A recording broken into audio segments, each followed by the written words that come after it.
क्या आपने कभी सोचा है कि सिर्फ 40 साल पहले, जब न हर घर में बिजली थी, न मोबाइल फोन, न इंटरनेट, तब लोग अपनी जिंदगी कैसे गुजारते थे? वह समय जब किसी के घर मेहमान आ जाते तो उन्हें वापस भेजने के बजाय घर का सबसे अच्छा बिस्तर उनके लिए बिछाया जाता था, चाहे घर वालों को खुद जमीन पर ही क्यों न सोना पड़े। वह दौर जब प्यास लगने पर फ्रिज नहीं बल्कि मिट्टी के घड़े का ठंडा पानी सबसे बड़ी नेमत माना जाता था।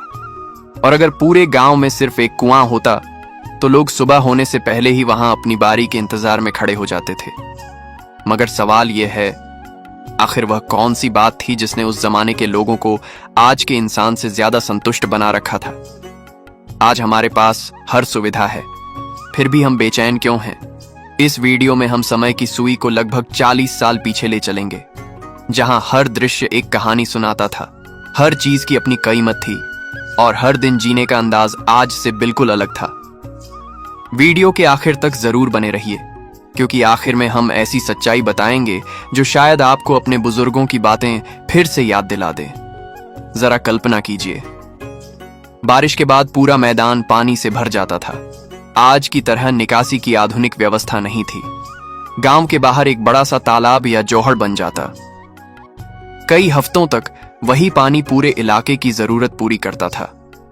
सुबह सुबह महिलाएं मिट्टी के घड़े और पीतल के बर्तन लेकर वहां पहुंचती थीं।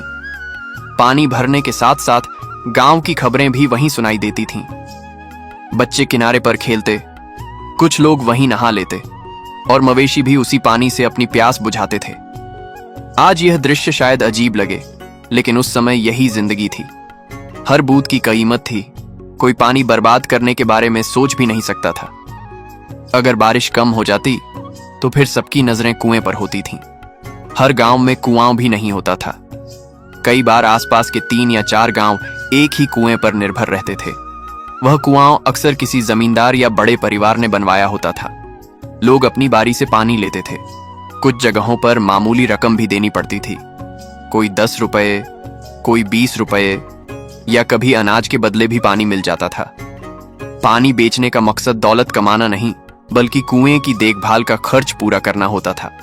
इसीलिए लोग पानी को नेमत समझते थे, सुविधा नहीं। आज हर घर में फ्रिज मौजूद है, लेकिन उस समय मिट्टी का घड़ा ही प्राकृतिक फ्रिज था। दोपहर की तेज गर्मी में जब कोई खेत से वापस आता तो सबसे पहले घड़े का ढक्कन हटाता, पीतल के गिलास में पानी डालता और एक ही सांस में पी जाता। वह ठंडक शायद आज सबसे महंगा कोल्ड ड्रिंक भी न दे सके। घड़े को रोज पानी से तर रखा जाता ताकि पानी ज्यादा ठंडा रहे। यह सिर्फ बर्तन नहीं, घर की जरूरत था। कपड़े धोना भी आज जैसा आसान नहीं था। वॉशिंग मशीन का नाम तक नहीं था। महिलाएं सुबह कपड़ों की गठरी उठाती और तालाब, नहर या कुएं के पास पहुंच जाती थीं। पत्थर पर कपड़े मार मार कर धोती थीं। राख, मिट्टी या देसी साबुन का इस्तेमाल होता था। कई घंटे लग जाते थे, फिर वही कपड़े धूप में फैला दिए जाते थे। यह रोजमर्रा का नियम था। कोई शिकायत नहीं, कोई जल्दी नहीं। और जब कपड़े सूख जाते तब आती थी कोयले वाली इस्त्री, भारी लोहे की बनी हुई। उसके अंदर जलते हुए कोयले डाले जाते थे। हवा देने के लिए इस्त्री को हिलाया जाता था, फिर सावधानी से कपड़ों पर फेरा जाता था। अगर कोयले ज्यादा गर्म हो जाते तो कपड़ा जल भी सकता था। इसीलिए इस्त्री करना भी एक हुनर माना जाता था। उस समय शादियों की रौनक भी अलग होती थी। न महंगे ब्यूटी पार्लर, न ब्रांडेड मेकअप, न दर्जनों photoshoot.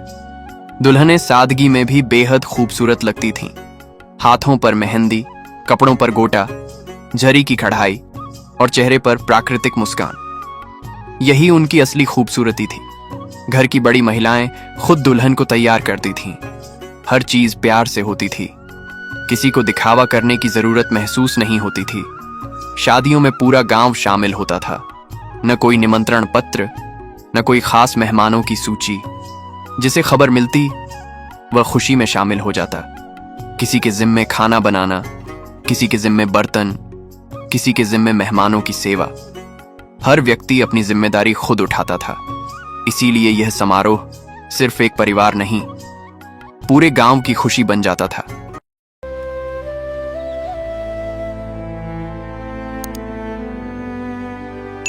Subscribe for more incredible facts.